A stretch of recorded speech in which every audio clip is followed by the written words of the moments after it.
Here. Trustee Gallegos. Here. Trustee Tata. Here. Vice President Slattery. And President Lee. Here. All right. Approval of the agenda. Are there any changes to the agenda this evening? There are no changes. Okay. Can I get a motion to approve the agenda? So moved. All those in favor? Aye. All right. Minutes, item 8A. Are there any changes or adjustments to the minutes? If not, can I get a motion to approve? Motion to approve board meeting minutes of January 24th, 2023. Second. All those in favor? Aye. Aye. I believe there is nothing to report out of closed session this. Nothing to report. Okay. All right. So item 10A, board report. We will start with our student trustees. Mr. O, would you like to kick us off with your report?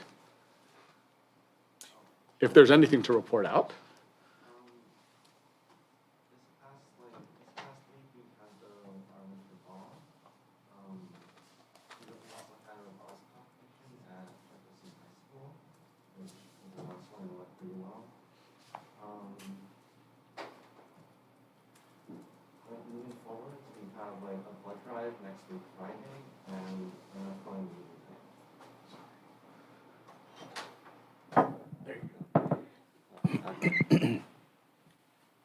Ms. Shaw? Good evening. We recently held a few events, one being our snowball dance at the end of January. It was a successful first winter formal in several years, with highlights such as free photo booth pictures, cotton candy, and popcorn for everyone who attended. Last Friday, we also held our winter team rally, which carried the theme of hip-hop versus R&B. It was wonderful to see us all come together for student performances, sports team recognitions, spirit games, and teacher lip-sync battles, which were a hit. Who won? Debatable. I say sophomores and seniors. But the past few weeks at our school have seen the redesignation of one of the campus restrooms as an all-gender restroom, which is a much-needed step toward cultivating a more inclusive school climate. Our annual Mission Fusion dance production, which is a celebration of different cultures, will be having its shows this Thursday through Saturday evenings, and tickets are still available on their website. Our basketball and soccer teams are continuing to do very well in their games this season, while the spring sports are starting to get underway.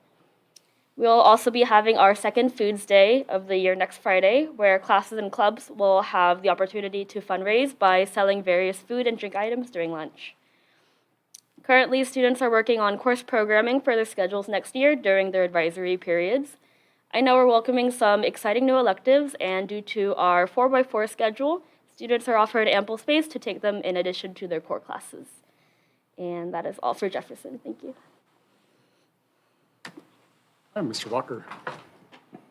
I don't have much to say. I recently was able to see the Oceana mock trial team compete against another team that could have been from our district, but they don't identify them. So it was just good to see students doing their best. I like people who do these performances and efforts to try to make themselves better. I enjoyed it a lot.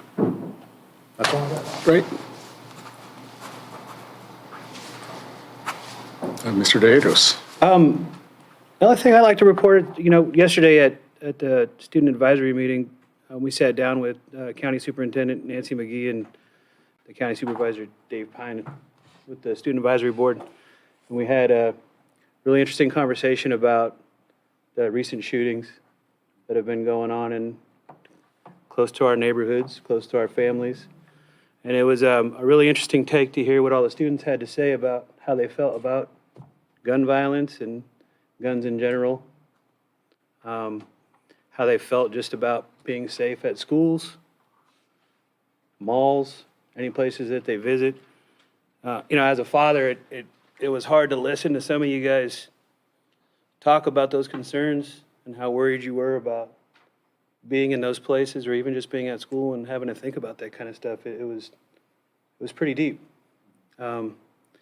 You guys did mention that you guys do want to continue those conversations, so I do want to encourage that, if they do have a chance to do that, and if we have a way to let them do that. I think it's something that we should definitely consider somehow, some way. But, yeah, I didn't want to put a bad spin on that, but it was just that, I thought about that a lot last night after leaving that meeting. So, yeah, no, that's pretty much it. So I also attended that meeting, and, when we had our guests there, they were really hoping for, it was the first group of students that they were talking to, because they were going to talk to students throughout the county. And I told them that, well, this is an honest and opinionated group, and you're going to get a lot of feedback here, and it did not disappoint. But like you said, it was hard to, as a mom also, it was hard to see the students talk about how all this violence affects them on a daily level. And it also made me think about, how I also just retreat from, I think that it's not going to happen to me. It's not going to happen around here, that happens somewhere else. And yet, when I was a mom at Jeff and even a mom at Westmore, I would get the email saying that we're in shelter in place, we'll give you more information. So stuff does happen, and we do need more conversations about it, because it doesn't go away. It was clear from what the students said last night. I was able to participate in there was professional development throughout the district on January 25th, and I was able to participate in a session of courageous conversation. And we've been talking about it here for a long time. We've had feedback. I've always heard how the teachers and staff or administrators just really connect with it. And I wanted to experience it. And it was an eye-opener. I mean, really, it was an eye-opener. And you have to be comfortable with discomfort. And I found myself learning so much about people in the district, but people in general. And about our upbringing, where we think we are, how race affects us. There was this exercise where the moderator asked us to put on our screen,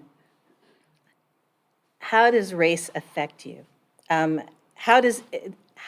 the percentage that you believe race impacts you? And just put the percentage in front of your name on your screen. And there was like 75 of us, and there are 2 of us who put 100%. And there was a third person who was at 100%, but later on I saw it changed it to 10. So and then I got to go into a breakout room with with 2 folks who I admire very much, who were 0 and 10%. And it was a great discussion we had, really great discussion. And the 2 hours went by really fast, but it was really great. I'm glad we're doing this. Last week, I was able to support the Oceana PTO at their lasagna night and drop by and see the students and buy desserts to support their prom committee.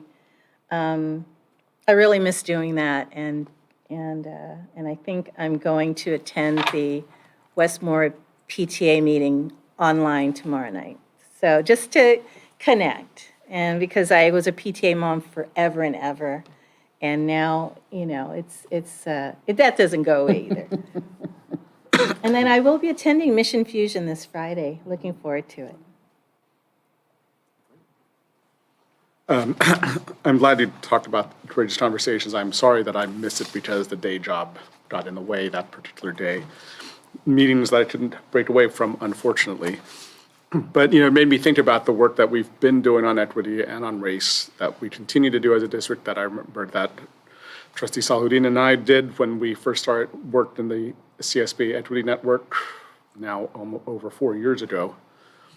And the challenge that it was for us, the fact that the realization that we can't do this work if we're each unwilling to do the work ourselves. It starts with me, starts with each and every one of us. If we can't change our own individual biases and minds, or we have to recognize that we have biases, but we have to change our mindsets and be willing to be uncomfortable and it's only through that, only through doing the hard work and the painful work of recognizing where I've come from, where each of us have come from, that we can actually grow and change and do the work that we need to do to be able to fully support the 4,000 students of this district. And it's, having read through the SIPSA for Jefferson, which we'll see the presentation tonight, and just to think about the student population that we serve and that they deserve the best out of each of us, and the best out of each of us requires that each of us do that hard, individual, introspective work. I recognize the privilege that I grew up with and the predominantly white cultural lens with which I was raised, because I went to a school that was predominantly white and went to a church that was predominantly white and had most of my friends were white. And then to have a wife who's white, but then realizing with her telling me early on, you need to figure out a way to come to grips with your own ethnicity, because one day we will have kids who are biracial and they need to understand who they are. And that was a wake-up call 30 years ago for me. But I'm grateful that she did that. And so each of us needs to do that type of work. And I know we will continue to do so. We will never get there, but we will be better today than we were yesterday and better tomorrow than we were today. And that's my hope for us as a district. I cannot follow that, Andy. That was very well said. So I guess I'm going to build on that. So, I'm honored to be the superintendent in this school district because of trustees like yourself and because of our staff and employees who are committed to this work. One of the things that we learn in Courageous Conversation, one of the tenets is, accept and expect non-closure. And we're not going to fix everything in a minute.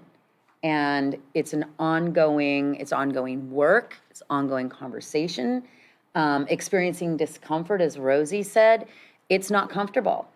And, the kids last night at Student Advisory, I am always proud of you.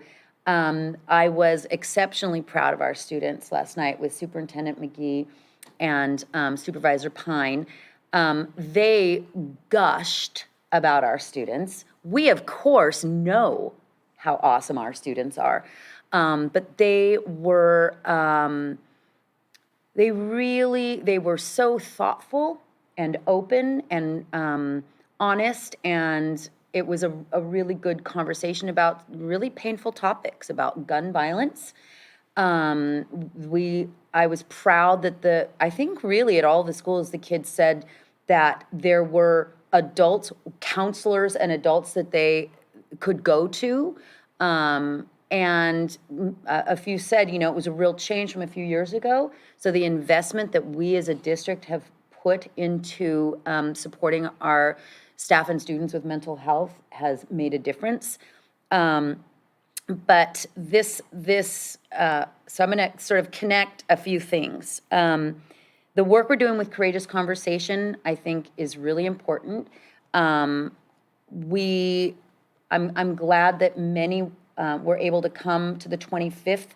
There are many opportunities to do more work with Courageous Conversations actually online, but not when it's an all-district training, and we're going to be doing that in an ongoing fashion. The administrators tomorrow and Thursday are continuing our work. This is vice principals on up with Courtney Caldwell, who's our the person that we work with most directly with Courageous Conversation. So we have done lots of work, we continue to do lots of work, and it's an ongoing thing. I wanted to mention as well, kind of connected, I wrote in last Friday's message to the district acknowledging the violence perpetrated against Tyree Nichols. And I just feel like it's really important that we as adults in this community challenge ourselves to talk about hard topics with our students. And I just wanted to be really clear that that I know people are struggling, and that we need to remain steadfast in our commitment to disrupt racism in our communities. So I wanted to just acknowledge that. It feels like every Friday there's something tragic to write about. I want to acknowledge that. It's hard. And along with the difficulties, I'm very proud of all of us, in this room and not in this room, in our district, that are working every day for our students and for each other. Other than that, I'm looking forward to Mission Fusion. To wrap it up on a positive note, looking forward, I will also be there on Friday night. It's one of my favorite things that I get to attend in the district, and so I'm very excited about that. That's it for me. Ms. Chasey with the AFT 1481 report.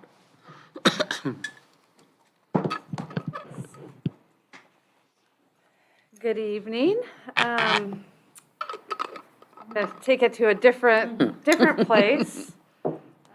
This weekend, Lisa Raskin and I attended the CFT conference that was labeled Unleash Your Jedi, Justice, Equity, Diversity, and Inclusion, which, goes along with the work that we've been doing here. She actually said that it was one of the best conferences she's ever gone to, and she's gone to a lot of different conferences, so I was really proud of that. I was sad that it was only the two of us.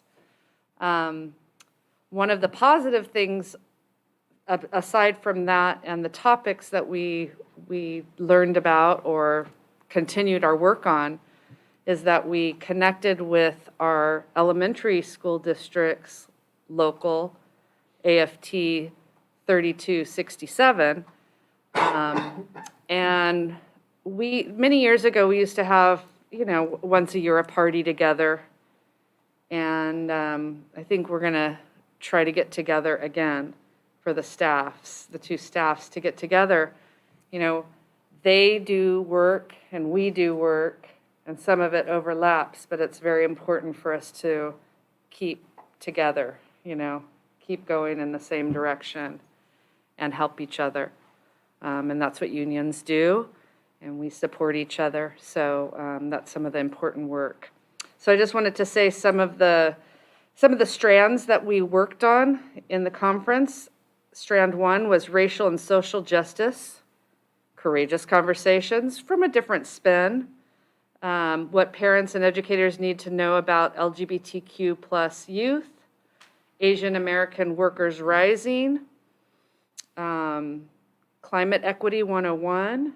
Strand 2 was political workshops, lobbying, running for office, what does it take, and organizing workshops, how to organize for contracts, engaging members one-on-one, some of the legal responsibilities of site representatives.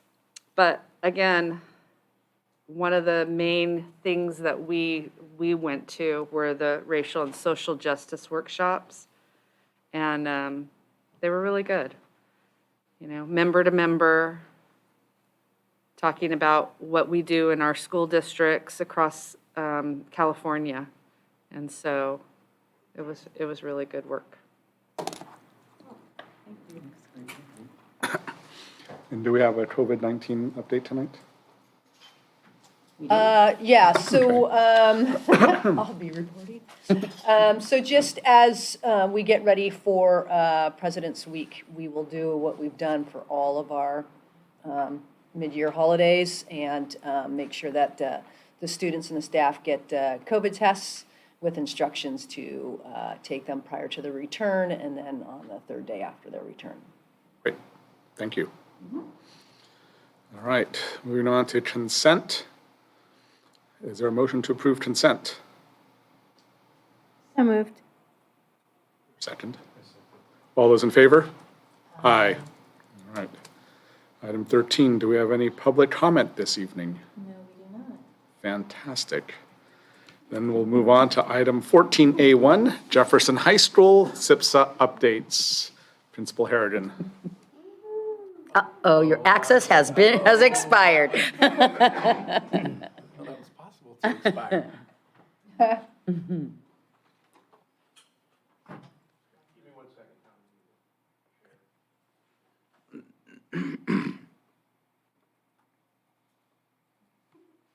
Welcome, John.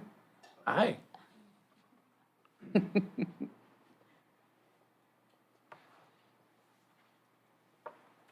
Okay, all right. You're good.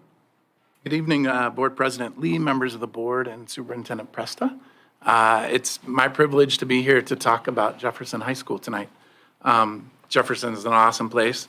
And I'm just going to jump right in because as I practiced this, I realized I had way too much stuff on my slides. So I'm going to be kind of cruising through this pretty quickly. So we'll start with highlights. We have a number of great things happening, but I think our schedule is really kind of at the center of a lot of it.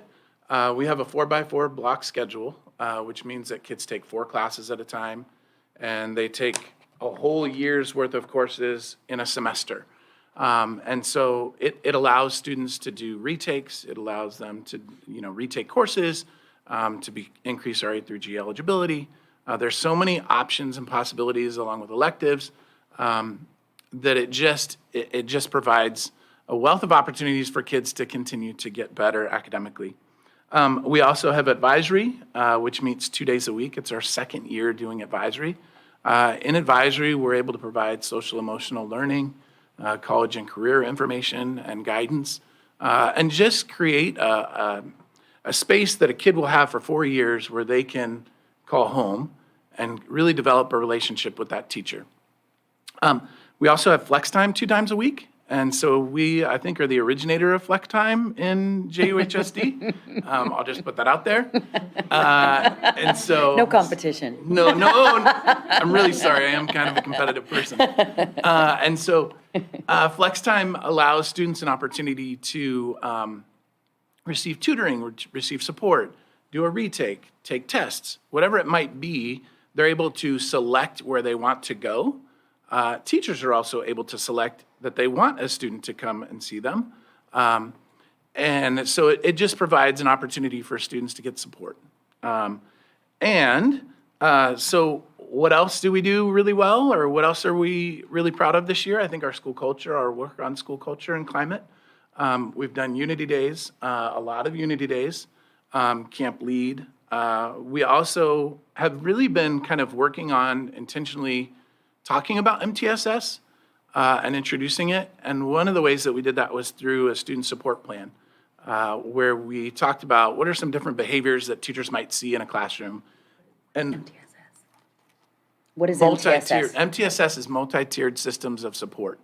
And so it's looking at things from a tiered perspective. Like you have things that support kids globally, and then you go from like a global level of support, like most students fall within the global level, and then you get into a little bit smaller band of students that needs a little bit of extra support, a little bit of extra guidance, and then you get into like a tier 3, which is like a lot of support.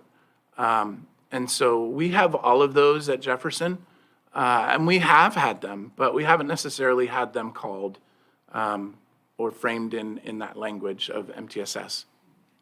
And so we've done a student support plan, which teachers actually really like. It just gave them some guidance on some actions that they can do to support kids in class. And then we're in our second year of Link Crew at school. And Link Crew is a fantastic program that welcomes incoming 9th graders.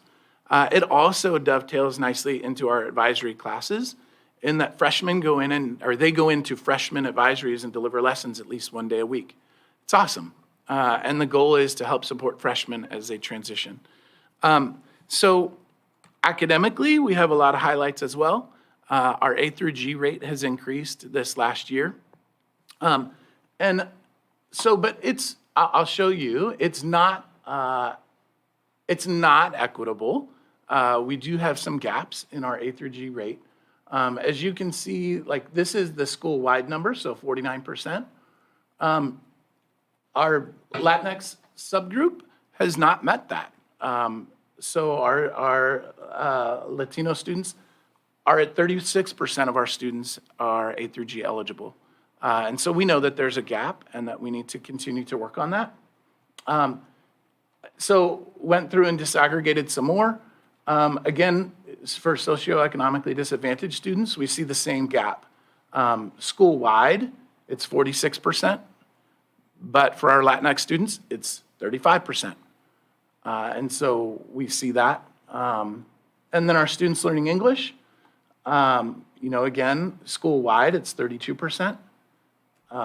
For our students, Latinx students, it's 24%.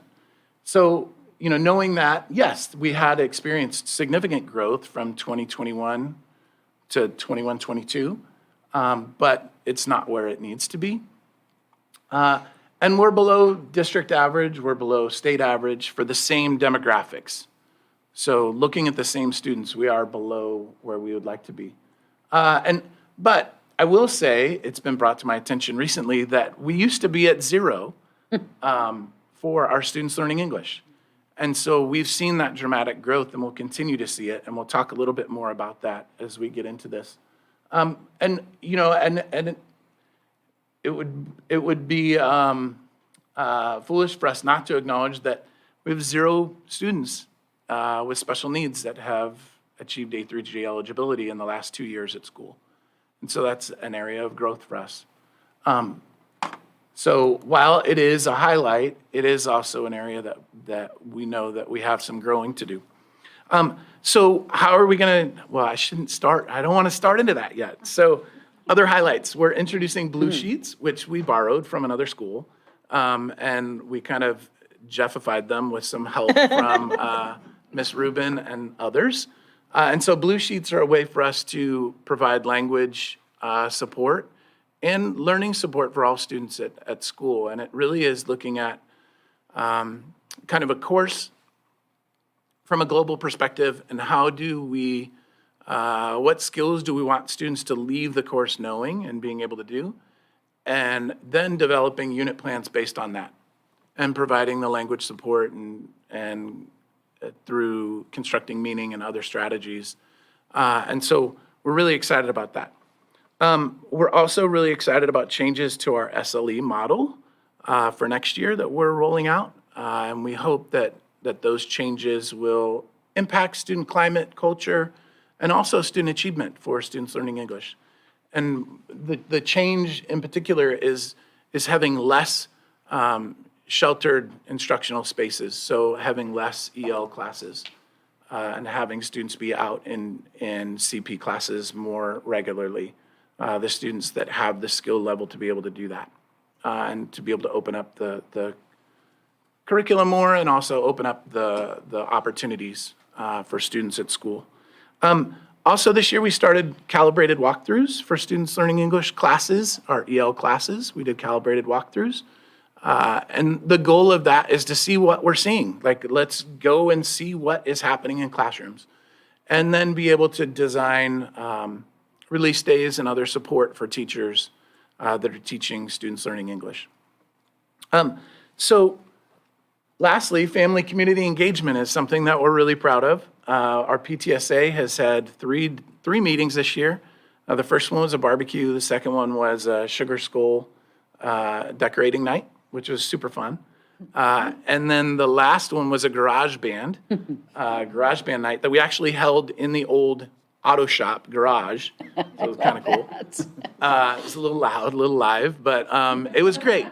So we've had, this year we've seen an increase in the number of parents who are members of PTSA. We're up to about, I think, 80, which we're really excited about. And they're folks who may not have ever joined before, but have, come by and experienced things. We're also really proud of the partnership with Skyline College and the Neighborhood Center. So the Skyline College Neighborhood Center it's a really cool kind of wraparound service that we're partnering with them. So one night a week, anybody taking an adult education course through JUHSD, or ultimately a Skyline course offered at Jefferson, is able to get a free meal one night a week. There's tutoring, and then we're hoping that we can start to do boxes of food or a grocery bag for folks who are taking a course. And then ultimately, doing childcare.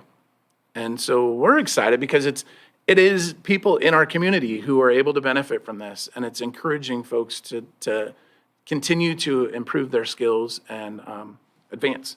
So those are some of our highlights. Although we do have a lot of needs at school. One of them, obviously, if you've looked at our numbers, is our CASP scores. And they're not great, particularly our math. We know that. There's 19% of our students, according to testing data, that are proficient or advanced in mathematics. And that we don't believe is reflective of our student skill or the teaching and learning that's happening in class, but it is what the data shows us. So we're making some changes to the way in which we test this year. Making sure that we can the things that we can control, the structural, the environmental factors, that we're doing that. And also, talking to students about why. Why is it important? How does it impact them? How does it impact everyone around us?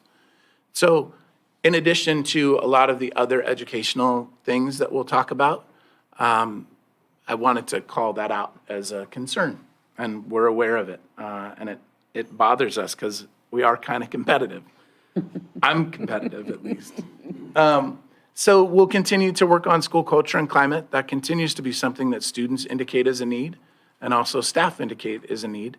And so we'll continue to offer Unity Days and continue with that work next year, along with retreats for seniors and other things to help kind of build the class bonding and school community. We know that relationships between teachers and students are essential for any learning to happen in a classroom and for there to be a positive, healthy school environment. So that continues to be a point of emphasis for us. We also know that we have need for student support, whether that's for students learning English or it's for student wellness. And so we've talked a lot about how to support students. We have a lot of students who are dealing with a lot of really serious things in their lives. And how do we support them with that? So, we've talked about some other ways to address that going forward for next school year. So, but those are some of our identified needs. Clearly not all of them, but some. So we have a total of 5 goals in our SIPSA. And they align with our WASC action plan. So our SIPSA and the WASC action plan are pretty much together on this. So our first goal is to close the achievement gap and increase student achievement for all students.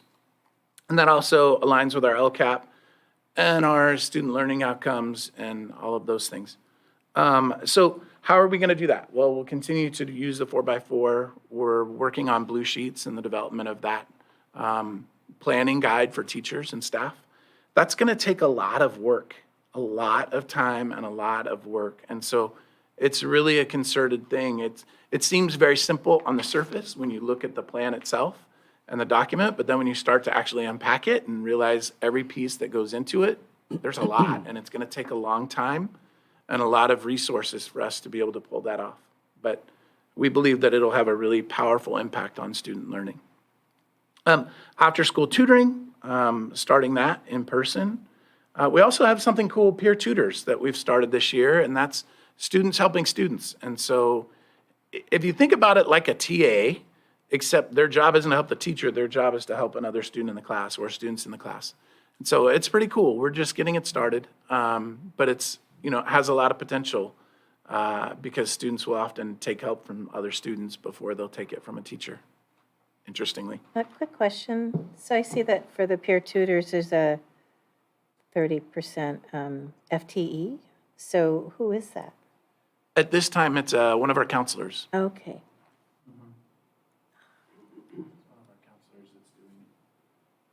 As an addition to their normal duties.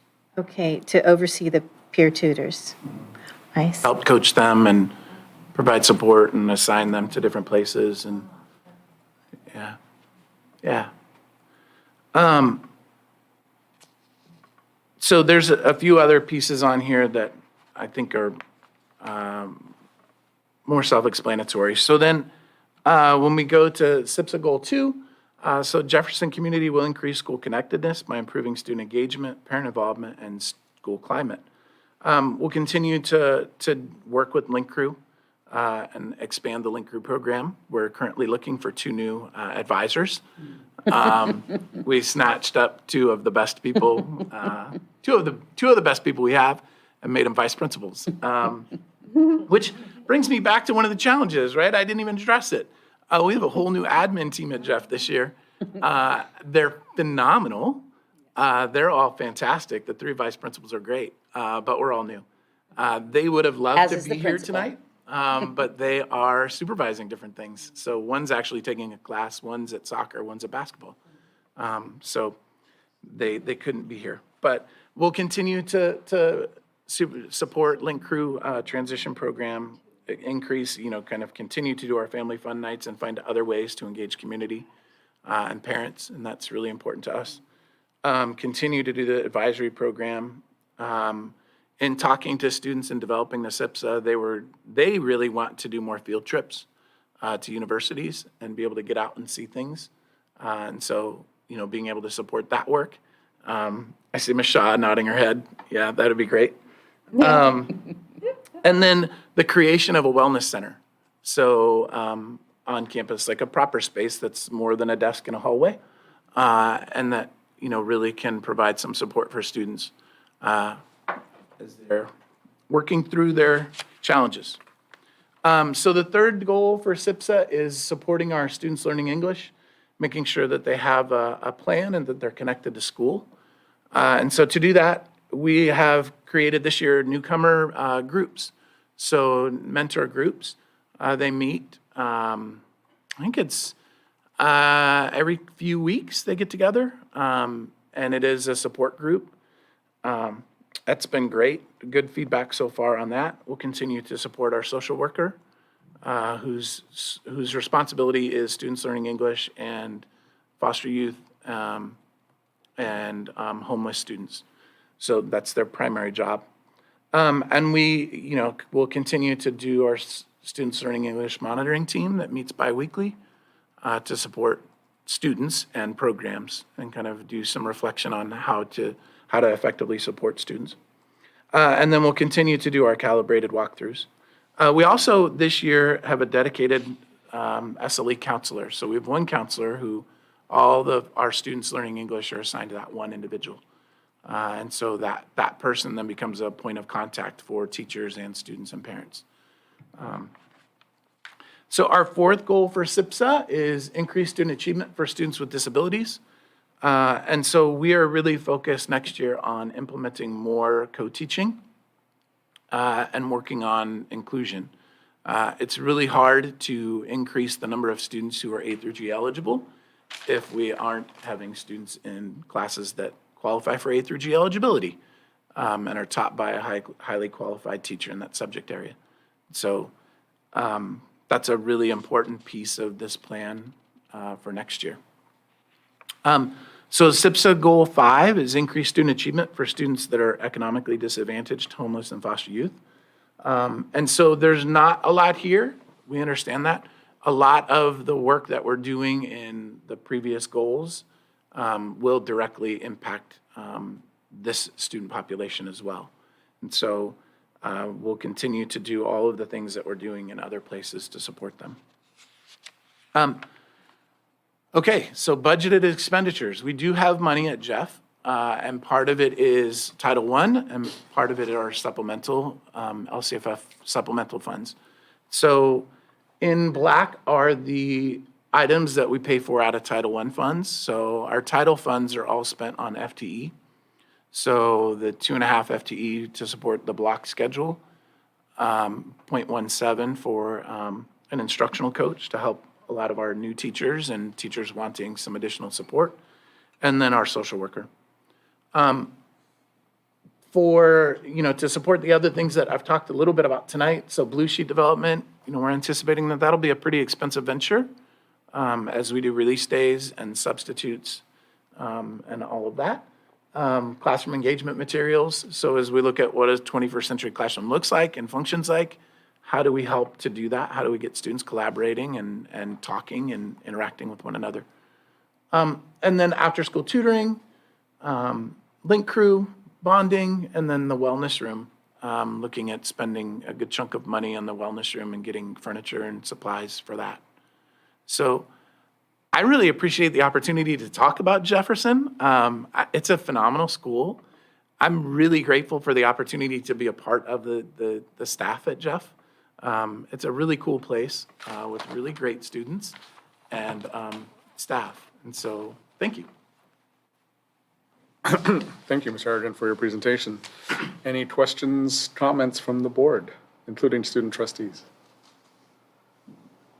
Yes, this is your chance to question your principal. Nice. Yeah. Oh, boy.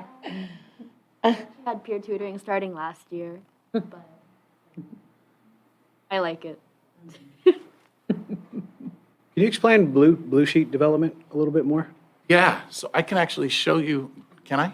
Unlike It'll link- Westmore, I they think you have it weren't linked, don't allowed you? to give us extra slides. Yeah, I stayed under my slides. So technically, I think I can go. So, Can I So- go back? Look at it. Okay, so blue sheets at it. are, so it's this is a unit plan that would be developed as part of a blue sheet. So it goes into, we ask, what are the essential questions for that unit? And then what's the goal for the unit? How long do we think it'll take? We can link some different things. We're continuing, this is a living document, so we're continuing to add things. We just are gonna add some pieces for our grading for equity, and including embedding some of those spaces in here, if people wanna do that. But, we're looking at the goal, and then we're looking at the standards that are being addressed during this unit. And then how is the student work gonna be assessed? And this is the really cool part to me, is that there's language and learning targets attached to this unit. So if you're thinking about like a day-to-day lesson, hey, if we have a new teacher coming in, or we have a veteran teacher who's gonna start teaching this course, this is already done. And they can walk in and go, okay, I have some confidence, I know what it is where my kids are trying to go.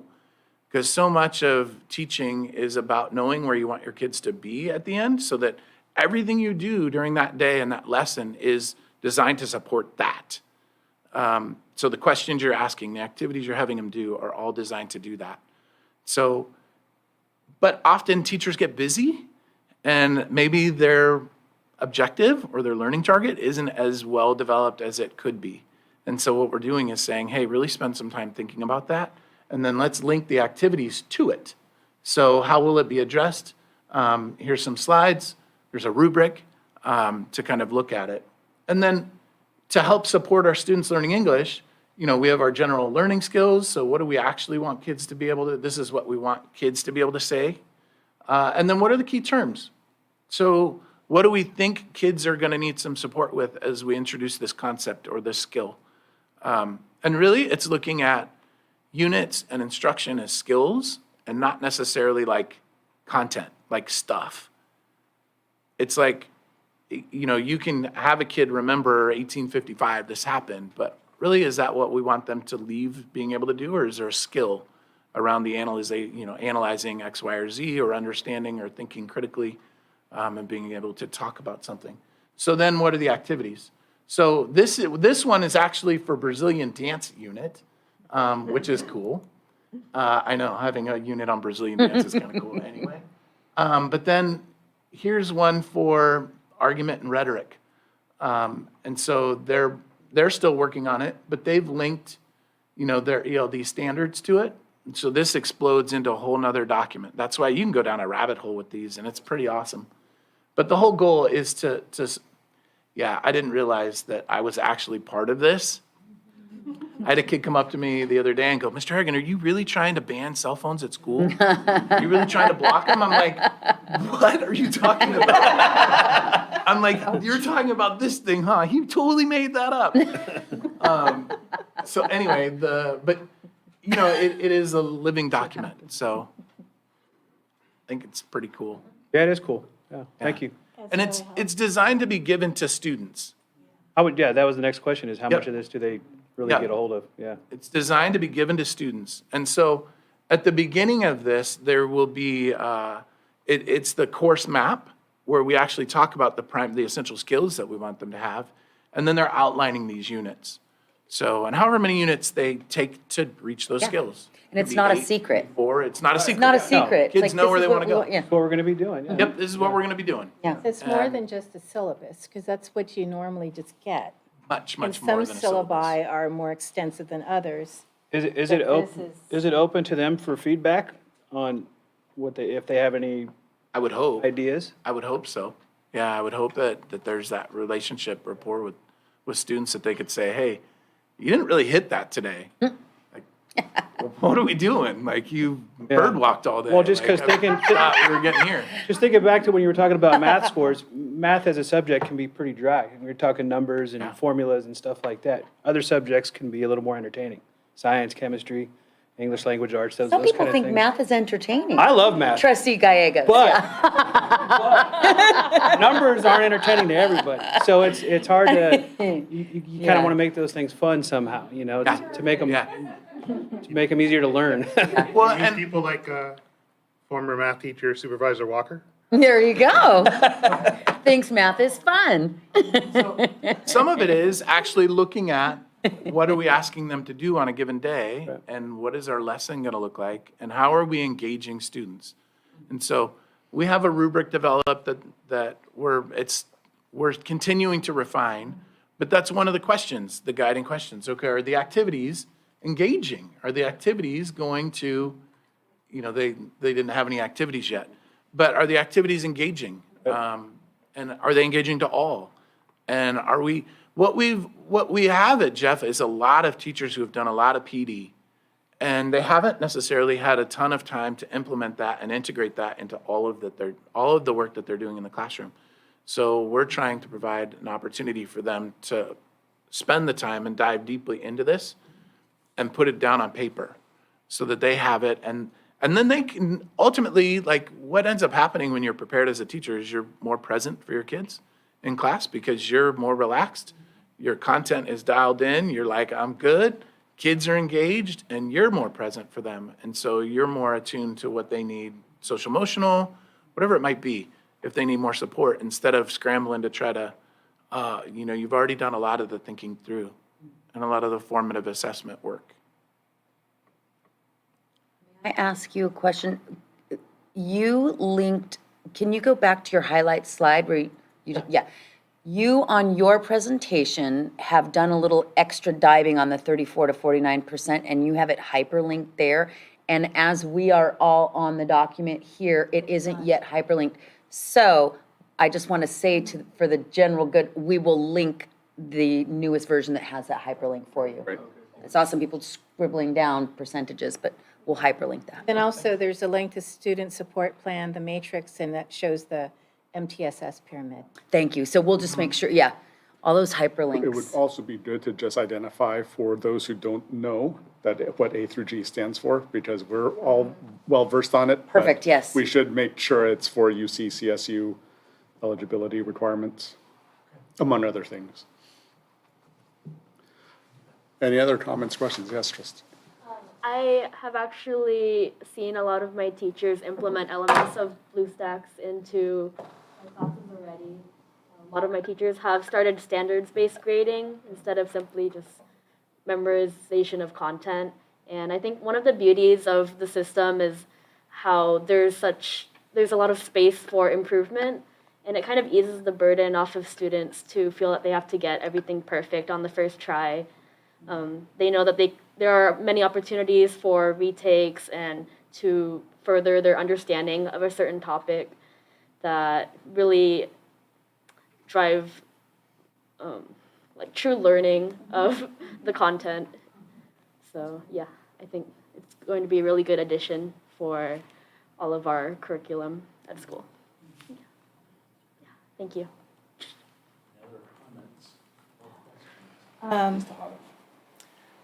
I appreciate your blue and gold outfit. And what it reminds me of, when I went to Jeff, whenever the football team or the basketball team had a home game, they would, we're the same era here, as best we know. They would wear, usually it's the nicest thing they had, and it was a sweater with their dress shirt and a tie.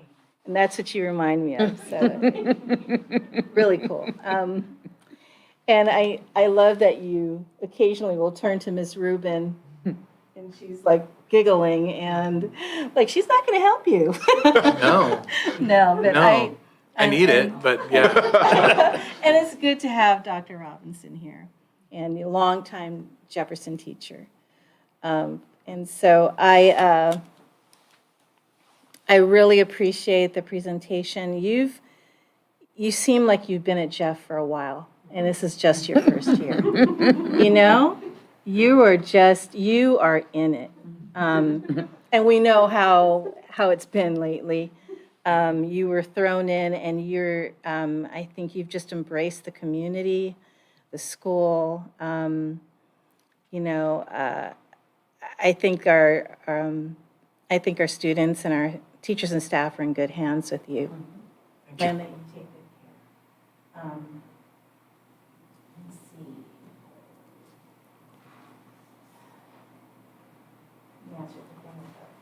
The Wellness Center, is that the room, you're trying to transform the room next to the library? Is that what that? No, Like a- we need to identify where it's going to go. I think it's going to go inside the counseling center, where Okay, it can be monitored and supervised, so there can be a staff member present. We're trying to identify where that will be in the counseling building. But yes, we did have a room there. There's been several iterations of it. yeah, okay. But that one's hard because there wasn't anyone kind of supervising it. Then you said that you have one counselor dedicated to students learning English. So how many students is on that counselor's? About 280-ish. Yeah. How's that going? It's been an adjustment. I think it is a lot. I think one of the challenges that the individual's facing are dually identified students, so students who are receiving support for special needs and English support.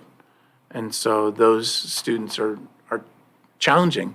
There's a lot of meetings and there's a lot of extra support and work that goes into supporting students. So it's a lot. I think that we'll certainly reevaluate and see how it's going and if it's the best course of action this year. But this is our first year doing it. So, and we got started a little bit after school started. So, but I think when it comes time for our monitoring group, the group that meets, and I think it simplifies things in that situation. I know it was hard for some students to lose the counselor that they had, because that person lost the people that they had, and they went to a different counselor, so that was disruptive. But it felt like this was streamlined things and made a single point of contact.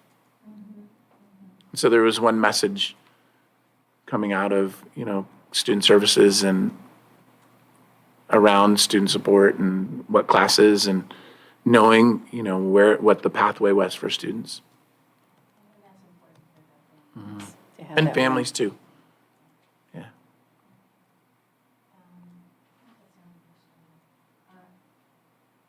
boards here and support. So so reach out to us. Reach out. Thanks. So some people in positions like this with a microphone are known to ask questions that embarrass the speaker. I ask questions that embarrass me. Two of them. First is, what is Mission Fusion? And the second is, can I get down? Yes. Mission Fusion is a fusion of dance and Spoken word. kind of poetry and it's a Multimedia. theatrical, multimedia. It's a very theatrical performance. It's a dance company. And it usually, there's a theme to the show. This year's theme is myth. I have not seen it. I've seen pieces, but I haven't seen the whole thing. I'm going Thursday night. So you're welcome to come Thursday This night. I can weekend. get you a ticket. Yeah. So it happens once a year. It's a single showcase. We do a performance for middle school students. So our feeder middle schools bring buses. They did last Thursday, and they came and watched it at school. Thursday. They came and watched it at school, and then we have a preview show, and then we have 3 showings, Thursday, Friday, Saturday. So it's open to any student at Jefferson who wants to participate. Most of the rehearsals happen after school. So in the evening, we do have a CTE program that's dance, CTE dance program, and so some of the students are in that program, but not all. So some students just love dance, and I've been told that some students come to Jefferson just for Mission Fusion, that it struck them as middle school kids, and they just thought it was beautiful and loved it. And it's a really beautiful, weaving of multimedia and dance and performance. My daughter was in Mission Fusion junior and senior year. And the performance is about 2 hours long. I think were we told that it's actually 2.5 hours this year? I think it's 2:15 maybe. Yeah. Something like that. It's worth it, though. It's worth it. It's Over 2 hours well spent. And it's written and choreographed by the students. That's impressive. Any other questions or comments? Oh, and you may get down.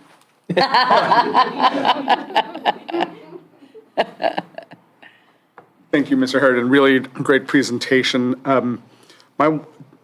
Most of my questions have thankfully been answered, but I do want to ask, when you look at the A through G increase, can you point to any particular impact that, anything that you're doing currently that's helped contribute towards that? Is it the 4x4 schedule? Is it the fletch time? Is it a combination of all these things? I mean, I know 4x4 is still relatively new, but I would imagine there's been some positive impact. Yes, I would think the 4x4 has had probably the largest single impact.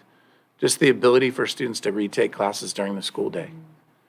And, not only graduate from high school, which we have a great graduation rate. It's good. It could be better, but it also provides that time for them to be able to retake a class that they didn't pass or that they got a D in for grade improvement. And it just widens if a student has stumbled at any point in a traditional school, it's hard to find the opportunity to make it up. So students have a lot of opportunities to find their way on a block. Looking forward to seeing how the data grows over time as this continues. It reminds me actually years ago when we were at the CSBA conference in San Diego and sitting in a presentation about the A through G increase at this one district, and the thing that they did differently was that they had gone to a 4x4 block schedule for all their schools, and it was a decent-sized district. And over a 10-year period, they actually saw a significant increase overall, and they also saw all of the other metrics grow as well, but the gaps persisted. But they all increased nevertheless, just like you've shown with your data here. So I'm looking forward to seeing how this continues to improve, and who knows, maybe this is something we should be looking out across the board, but I'm grateful to the work that you and your staff are doing. So thank you. Thank you all. Thank you. Thank you so much. All right, we will move on. Okay, now we can go on to item 14A2, English Language Development Update. Ms. Baca, Good evening. intro? So after reviewing many performance indicators of all of our student groups from many years, it has been clear that our students learning English need special support and attention. It has been our goal that these students feel welcome in our district and that their linguistic, academic, and social needs are met. So tonight, I'd like to welcome Dr. Lori Robinson and our SLE TOSAs, who will be sharing the positive strides of our English language development program for JUHSD. Dr. Robinson. Hi, good evening, Board of Trustees, President Lee, everyone watching at home.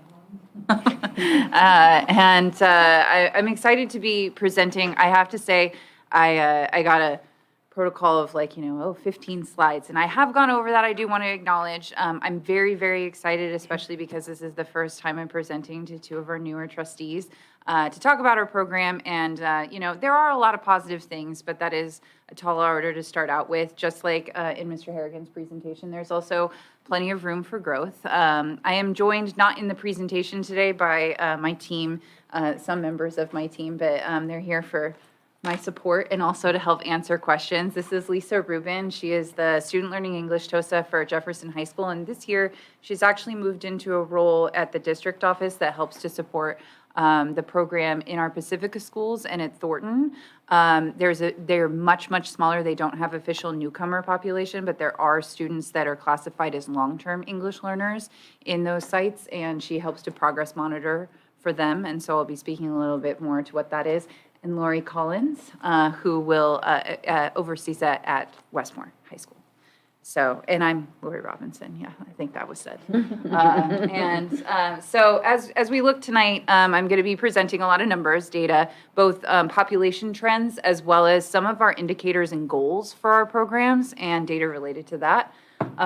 Big areas of focus for us over definitely the last couple of years have been our intake process for incoming students and as well as progress monitoring for our current students. And then we'll finish up tonight by also sharing some goals that we have based on that information. So the trends. I'm going to tell you right now, fun thing about updating these presentations is I could have basically kept these numbers the same from the last time I did this presentation. They're almost identical. We stay very steady in terms of both our number of students learning English identified by the state of California as English learners, as well as our RFEP, which is reclassified English proficient. Those are students that have actually gone through the process over the years, taken LPAC and met other criteria to be classified now as English proficient.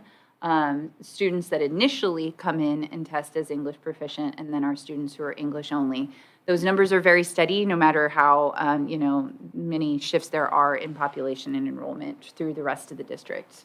But the thing that has changed and shifts a bit is who exactly is coming in. And so this is kind of an interesting trend for me. I'm just looking at this for fall semester. So this is just capturing students up until December 23rd. And already we're at a 20% increase from fall of last year. So that steady kind of incline that we have for our students learning English coming in. Our greatest area that we see increases in is our ELD 1s, which is our newcomers. That's at the students that are coming in at the lowest familiarity and experience with English, which can be challenging for us because generally those students, our very newcomer students, have the most restrictive schedules. They essentially are taking ELD and ELA 1, like a newcomer English basics sort of course, math, PE, and usually some art, visual and performing arts classes. And they have to wait to kind of start to take those science classes, history courses, things like that. But a big surprise this year was, it's only gone from 8 to 17, but that's a 113% increase. We've had a lot more students coming in from in our ELD 3, which meaning they're coming in with a little bit more of expanded experience with English proficiency. And I think my hypothesis is that we can kind of explain it through where students are coming in. And this has been one of the most interesting things for me to watch. So this actually isn't representative of all of the incoming students from the last semester, but it's any student, like I didn't count the singletons. So this is anybody that had 2 students coming from that country. Probably the biggest surprise was Kyrgyzstan. That is a new one for us. And they went to Westmore, yes.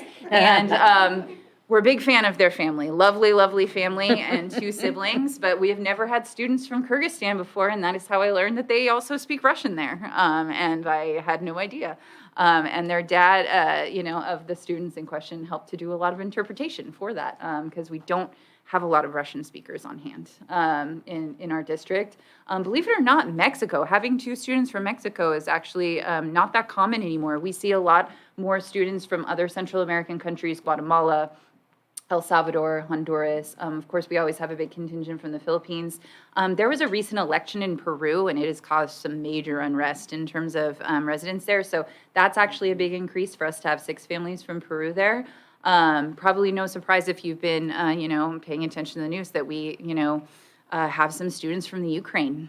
Some of them have gone to Westmore, and then we have a couple that have gone to Oceana as well. And so we have different languages there, Ukrainian as well as Russian, too, from those students. But it is interesting to see when you hear about things in the news, how much that impacts, even us in Daly City and Pacifica, when we see families coming in. So that's kind of where we're at with this. Normally at this time, I'd be now taking you into giving you an update. And one of our big focus areas in LCAP is our college and career indicator. What I love about that indicator in terms of the dashboard data that we get to focus on our program for students learning English is that it has multiple indications. Like it helps us track how many students learning English have access to AP courses, to complete a career technical education pathway, to complete the seal of biliteracy, dual enrollment courses, A through G, a big topic of this evening, things like that. So I really appreciate that, but they've suspended that metric for this year, so we didn't get that data. But we are back to looking at this fun little graph right here. I'm so disappointed Kalima's not here because I know this would just make her so frustrated. But it is. Oh, now we know. Now the truth comes out. Well, I was watching the dashboard presentation that Ms. Vaca gave a couple of weeks ago, and she was like, I thought this was supposed to make it easier. And I was like, yeah, she's not going to like this. I was like working on this presentation and aware that this was going to happen. So what's interesting about this too is the last time I presented to the board about the English language progress indicator, it was March 10th of 2020. And now you can probably understand why I remember the exact date, because literally everything shut down that Friday. Yes. And so I was updating about that, and that's the last time they actually gave an indicator for this, because this indicator is built on students' comparative LPAC test, that is the English language proficiency assessments for California. There we go. Gosh, we use acronyms so much that sometimes I don't even remember what they all stand for, but it's the yearly assessment that our students learning English take to indicate their progress in their goal towards increasing their proficiency in English. So they need to take it twice because they look at their progress from one test to the other. Now, as annoying as this looks, because it's like, well, you got 3 proficiency levels and then LPAC levels and then progress indicators, this is actually a good thing for us that they have split level 2 and level 3 into a high and a low. Because when you think about when you're increasing your language proficiency, experts believe it takes about 5 to 7 years to become proficient in a secondary language. And so your progress over the years is going to feel slow. It's going to feel, incremental.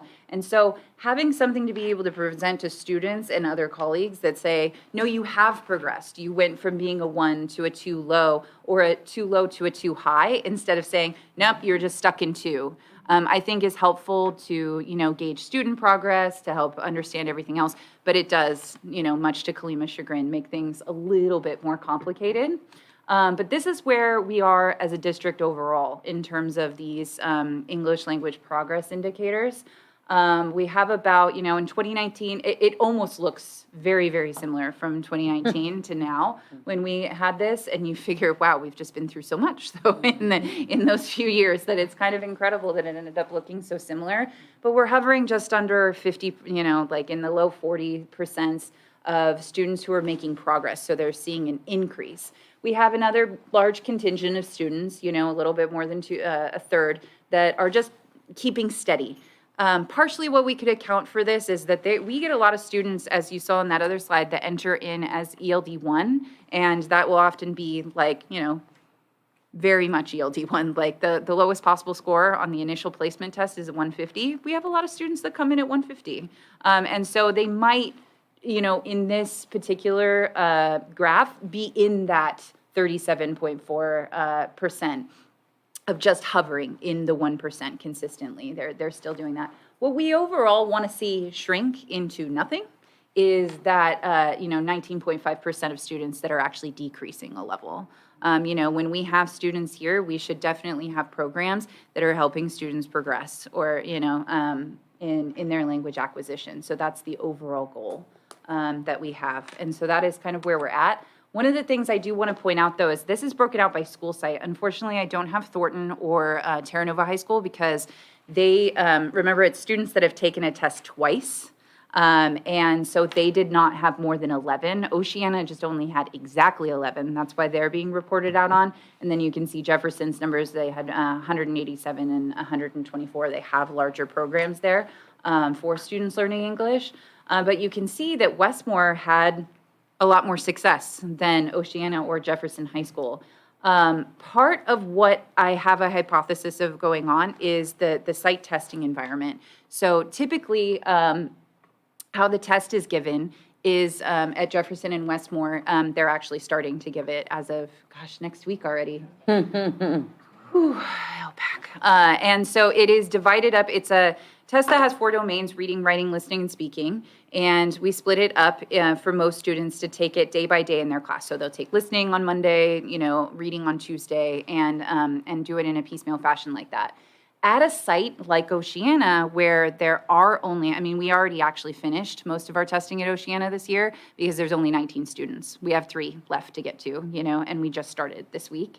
So because of that, we test them all in one day.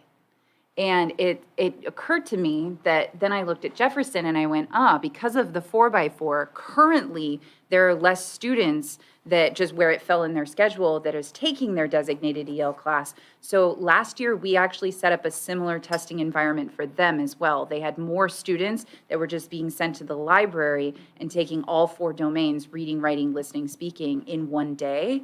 And my current hypothesis is that that's not a great way to be taking that test. That being able to have each one of those, I know that sounds obvious. It's kind of embarrassing. Hindsight's 2020, okay? Yeah, and there's been some stuff over the last couple of years, okay? We're working on it. But yeah, it's one of those things where it was as plain as the nose on our face, but it took something like this to make us realize, That explains maybe your that's comment on the not, slide. yeah, Okay. like the best. Yeah. And there's a lot of, less students that were in that testing situation at Westmore. Not that I'm saying that also, Westmore's doing an excellent job with their program and everything else like that, but so is Jeff, and so to try and really drill down as to what is going on, that is causing those numbers and how we might be able to address that in the future.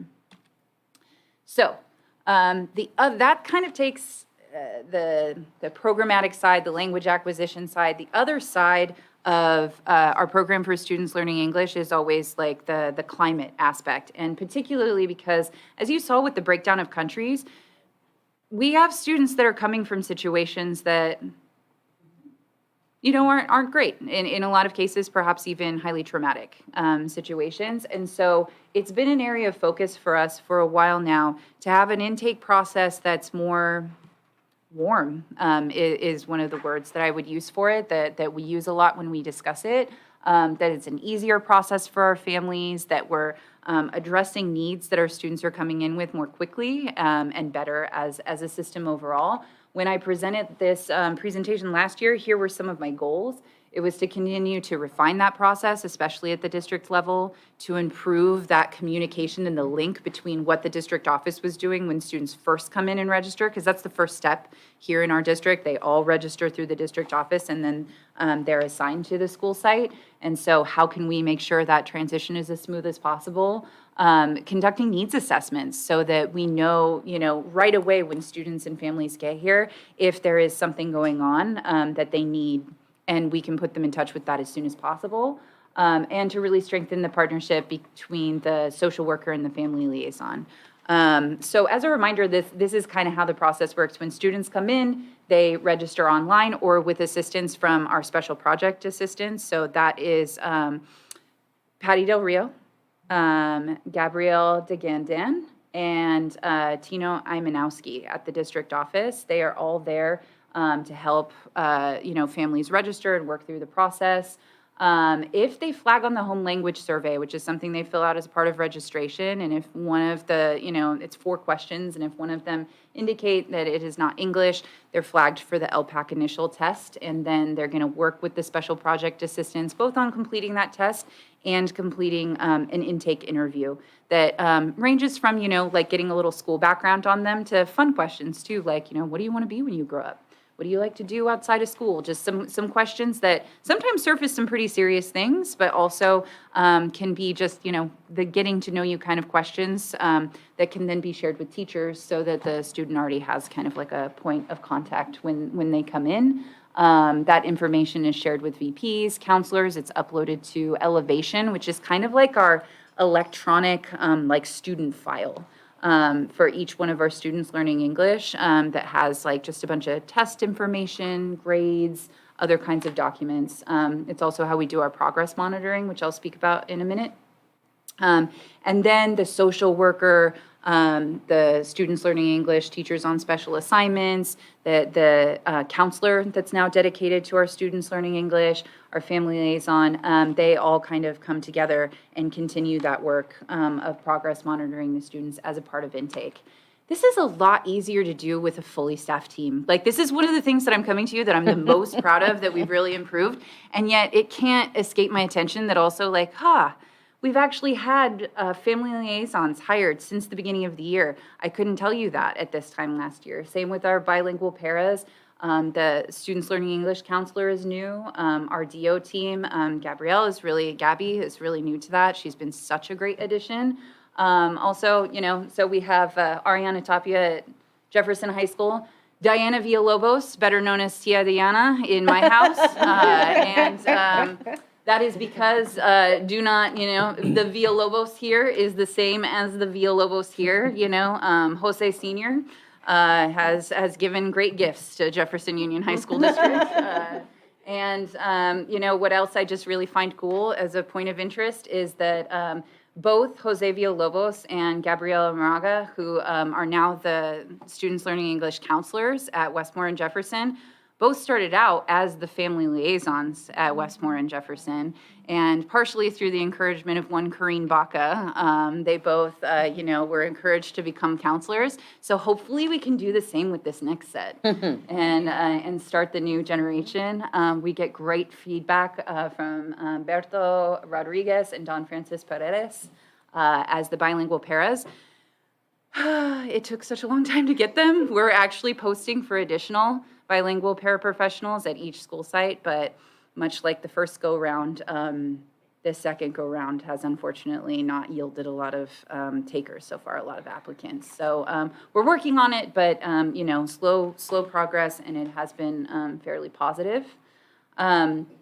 So whenever we're working on like improving a process, I always believe that the district office should go first in really looking at what's going on. And so we have this metric as a part of the LCAP to really increase the warmth in that intake process. And so we've done a few things, and we've also attached a survey to that. So I'll tell you some of the things we've done and share some of the survey data that we have so far. I mentioned that the students now go through an interview. That's been something that's been really great in getting the attention of the social worker and site staff to learn a bit more about the students before they meet them. Another really popular thing that we've done is the backpacks. Now with any student comes in and goes through it, at the end of the process, we have them pick a backpack. And just as a fun point, it is so interesting seeing the colors that students pick. and the in-depth way that they like hover over the drawer that the backpacks are in, and they act like it's the most important decision of their lives, you know, and there's a whole thing to the colors. One time when I was reordering them, I actually only reorder a pack that has like these colors normally. These just darker ones, but they were out of it once, and so I had to order the pack of all of these, and man, pink is just not a popular color, just across the board. I don't exactly know why. Neither is this teal one up here, and people don't like it. Just an interesting factoid for you.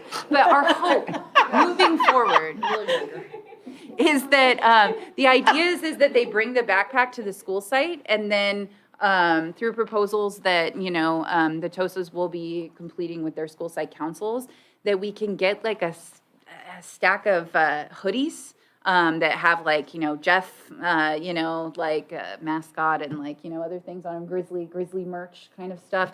And then, you know, Ram stuff as well. Because one of our social workers pointed out, you know, a lot of these kids are coming from tropical climates, and then they come here in like August, and they're like, what? You know, what's happening? And a hoodie might be really helpful, you know, in Daly City, really at any time of year. So we're hoping to continue with that. Another way to make that connection between the school site and the district office and make it feel like it's a seamless process is to be like, take this to the school site and they'll put a hoodie in the backpack as well, you know, that kind of a handoff process.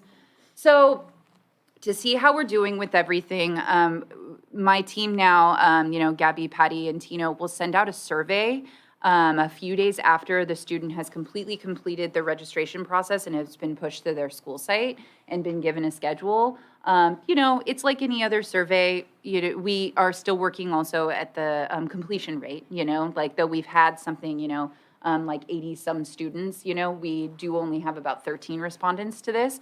Although we have the survey. Don't ask me to explain how I did it. I had to look up a YouTube video, but I discovered this way that I have one Google Form survey, and then I have a bunch of different created links for various languages. And so when we send the family a link for their language, they're filling out the same survey, but they can fill it out both using their language, and it's in their language that they indicated they're most comfortable communicating in. Yeah, it's pretty neat. I can't remember how I did it, but I'd be able to figure it out again. So I really appreciate that this is one of the first things that I ask them is, what language are you feeling most comfortable communicating in? And you see some of the indications there. That one, the Russia, is Russian. That's how the parent filled it out because he had to put other, because I have a bunch of our common languages in there, but I hadn't accounted for Russian at the time.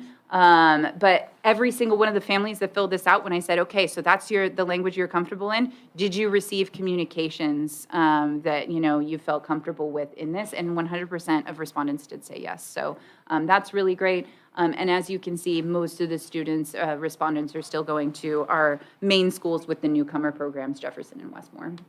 So of that, we have, you know, 5 big areas that we're working on in the questions. So I asked them, how do you feel about the time that the staff spent with you on a scale of 1 to 5, 5 being, you know, the most happy, 1 being the least happy, the ability of staff to answer your questions, the communication from staff in between steps of the intake process, how comfortable our staff made you feel throughout this process, and then the intake process as it came to your school site.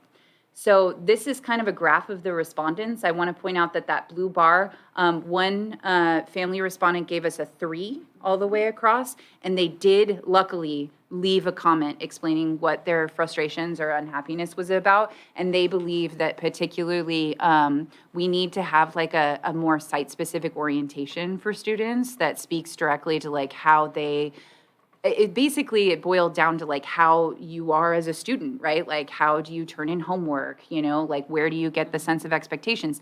Things that I realized, and this is something that I'm working on a bit, I'm in very infancy of conversations with our students learning English counselors, but there's a big difference between like even our incoming immigrant students that are able to join us at the beginning of the year, because a lot of them will come over summer and be able to start, and those that trickle in throughout the school year. We do a lot more orientation for those students in the beginning than we do for the students throughout. So it's a good piece of feedback, but that accounts for the 3 across the board. What I find the most interesting about this one is that 2 different respondents gave us a 4, too, which is the only time otherwise that we get like that lower score, besides the one parent that gave us 3, in the areas of communication in between steps.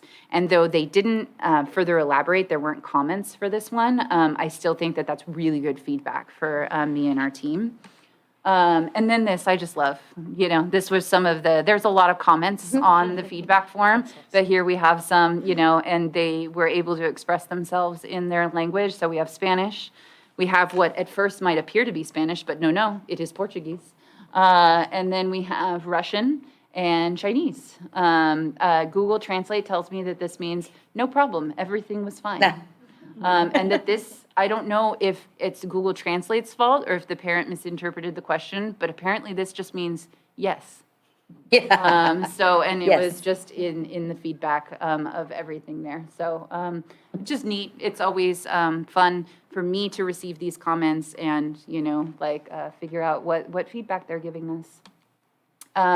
And so that really helps with our incoming students, but we also have to monitor the progress of students who are currently there. So we started this process last year where, oh, look at that, Lori Collins and Lisa Rubin, who give out a progress monitoring form through our Elevation website. This is that kind of electronic student folder that I was talking about before, where teachers not only give an indication of like how students are doing in the various areas like listening, reading, writing, the things that LPAC measures for them on, but what interventions might be really helpful for students that are struggling, because our teachers often have insights that we aren't able to get from test scores that we give as a part of progress monitoring. And so they give these out a few times a year, including to students that have been recently reclassified as English proficient.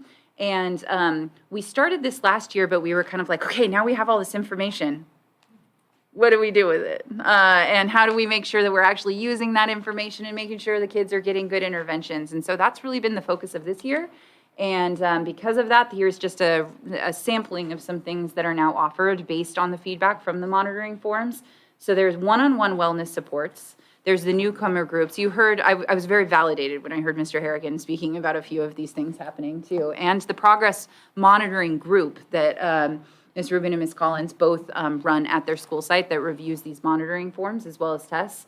There's newcomer groups, student mentoring through either peer assistance or the link crew at Jefferson High School, tutoring clubs, check-ins with both the new Students Learning English counselors as well as the TOSAs, and very rarely, but occasionally, schedule adjustments as we see fit based on those progress monitoring things. So really just proud that, it's been from last year really getting the monitoring forms off the ground that we're already at this point where we're starting to see an increase in our focus and Tier 2 interventions that we're able to offer these students.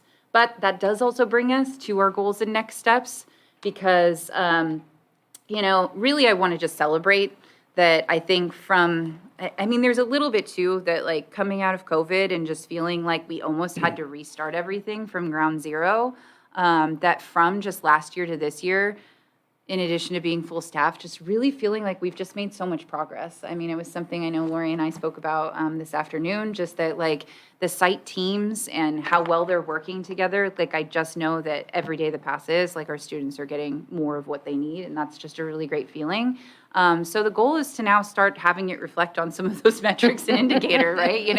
I want to see that ELPI, the English Language Progress Indicator, go up this year. I want to see more students that are increasing the level. I want the states to regain that college and career indicator because that gives me some of my best data that we can really track about how we're really, what it's coming down to is how we're meaningfully, and the key word there being meaningfully, integrating students both academically and in student activities that are, our students learning English, because as you heard Mr. Harrigan mention, like there is a history of them being a little bit more segregated in some of these sheltered classes, and really seeing their over on the kind of climate side of the house.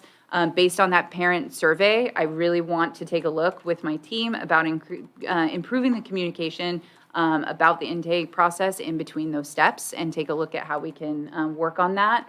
In addition, though, I would really like to take the survey that we've been doing at the district office and figure out a way to replicate it at the school sites to get similar feedback about how things are going there. And to continue to expand those tier 2 interventions based on the progress monitoring, because I think we've only just begun and there's potential for a lot more growth there. So with that, thank you so much. Thank you, Dr. Robinson. Any I'm like, questions? ooh, 33 minutes. That was okay. a little long. It was good. I tried. It's all good. That was pretty Okay. good, yeah. Questions and comments from the board? It's a lot. I It mean, is a lot. I know. I know. I'm just really excited too because you're both new. I've never gotten to present in front of either of you, and so I was like, oh, I want them to know all the great things about our program, but also not overwhelm them. And maybe I overshot just a little bit. No, not at all. I mean, I think the task at hand is overwhelming in itself. So, I mean, this is pretty awesome. It takes a lot. It's a lot of info too. I mean, but you need it. You need all the data you can. Is there anything that you're doing now that you didn't do 3 years ago when you presented this back on March 10th, 2020 before the world Yeah. shut down? The intake process and the progress monitoring is both completely new. Okay. Those were like dreams of things that I thought we could do. I mean, even just, I know it sounds cheesy, but I love the backpacks. It's just this nice thing that like means makes so much. Yeah, the it's kids huge. really smile and like you can kind of sense that. And also there's nothing like distinct about the backpacks that make them like, because we were also worried about like the stigma, right? Of things like that. Like you don't want to show up and like be like, With I'm that carrying in the backpack, free yeah. backpack, or God forbid we put like the district logo on it or something. Like everybody'd be like, ugh. I'm like, no offense. I mean, No offense. None taken. the genie logo with the sun. I mean, it's very attractive, but I don't know how much like kids are, like really wanting to sport it on their clothes or, a backpacker thing. So nothing that really marks or brands them as like, this was the free backpack. It's a decent looking backpack and it's got some just basic school supplies in it, but enough to just like not be empty-handed, walking in. And not even that all of them are. Some of them will even say to us like, well, I already have a backpack, but can I take it for my sister? And we're like, yeah, grab it, So it's just that feels really good. You can just sense that it just feels more friendly, the interactions.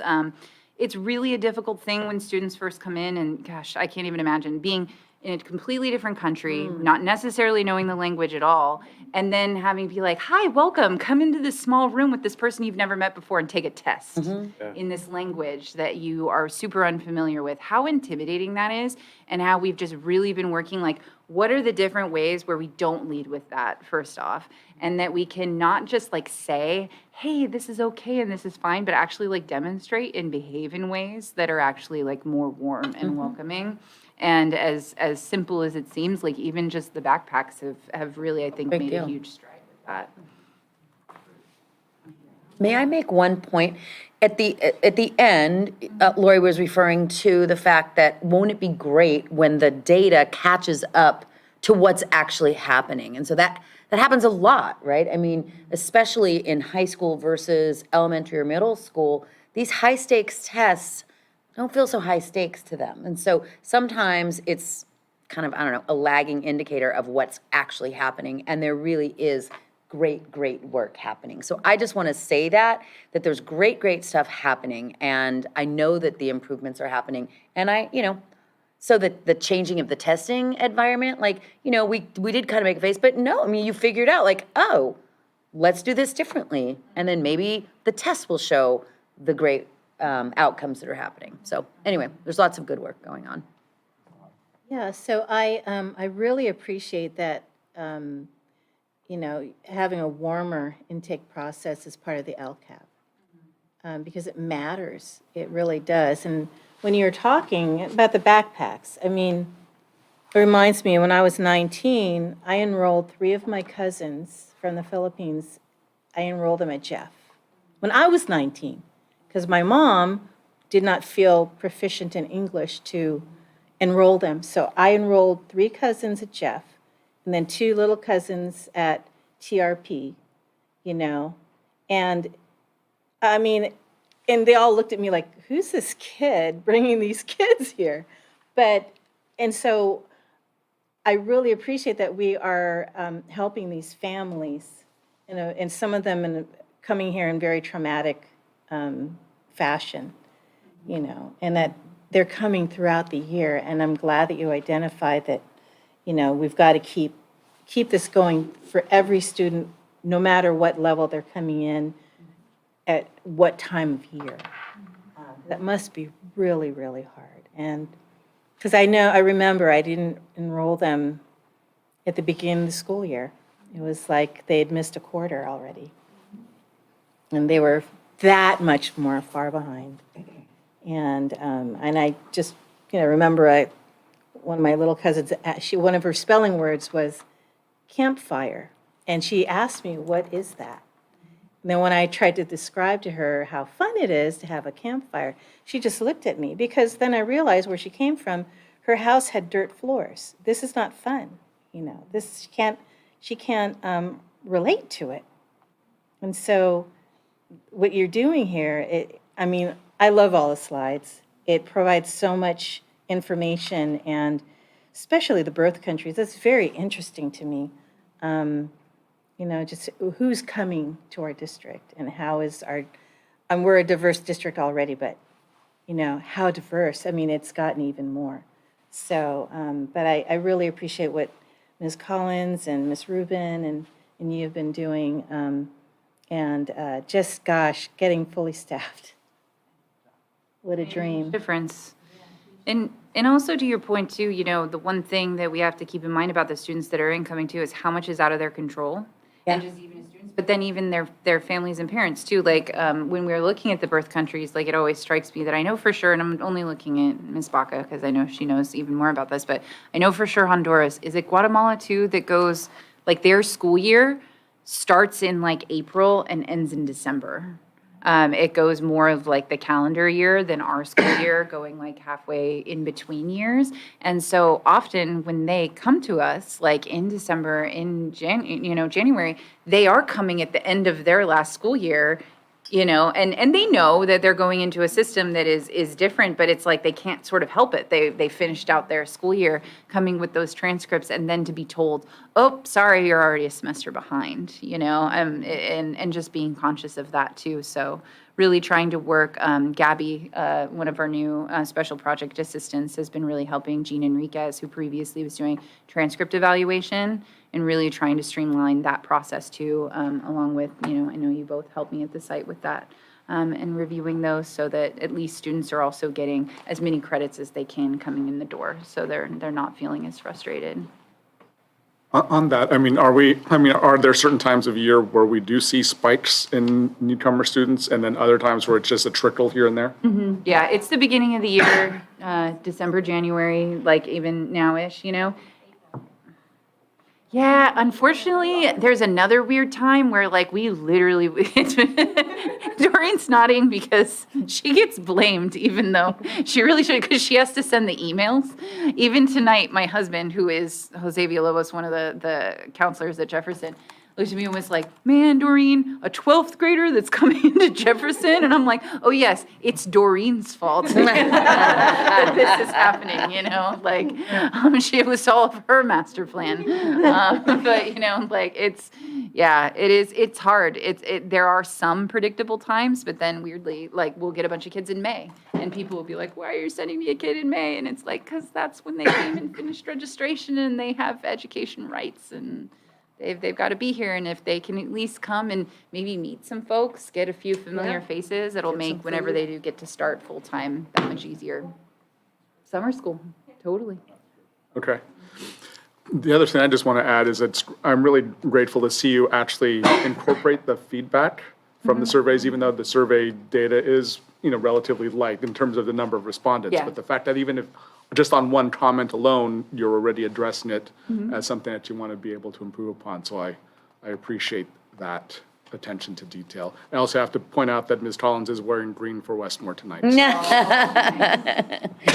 And I mean, you can't really like fully rep Jeff anymore.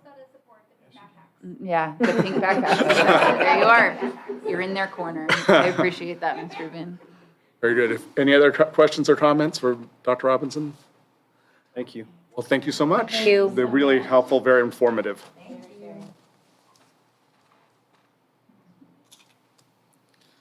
All right, moving on.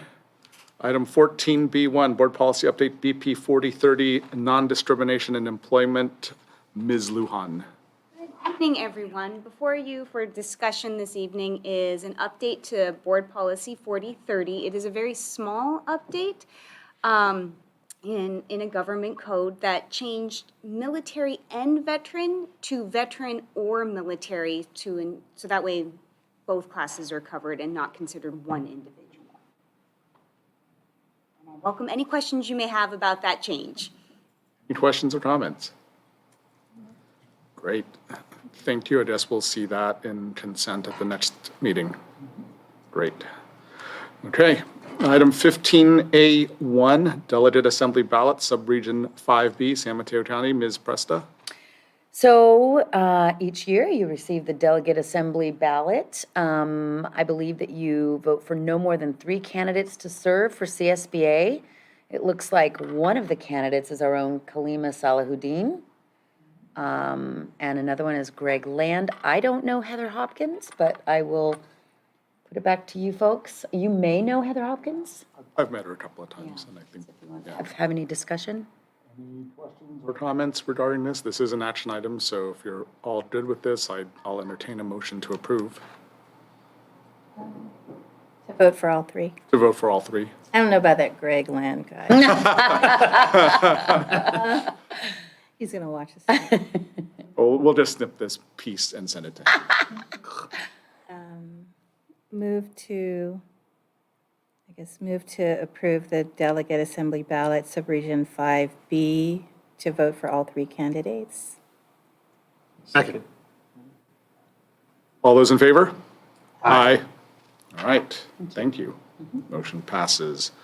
Item 15B1, Public Hearing and Action, Approval of Physical Education Block Schedule Waiver Application. Ms. Baca. Good evening, everyone. So this is fun. California Ed Code requires 400 minutes of physical education instruction every 10 days. I don't know if you knew that.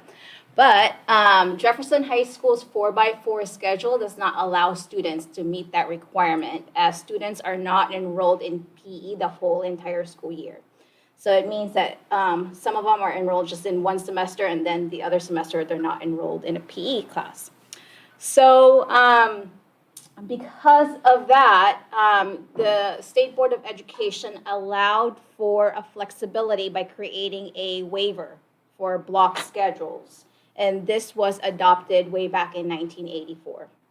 So the intent of this policy is to ensure that students engage in consistent physical activity as required by statute, despite the fact that their school schedule does not allow for that activity in an instructional setting. So the Jefferson High School's PE team, with their administrators, create a process for which students will log their physical activities during the time when they are not enrolled in PE. Students who do not complete these logs will be enrolled in PE during their flex time and do their physical activity.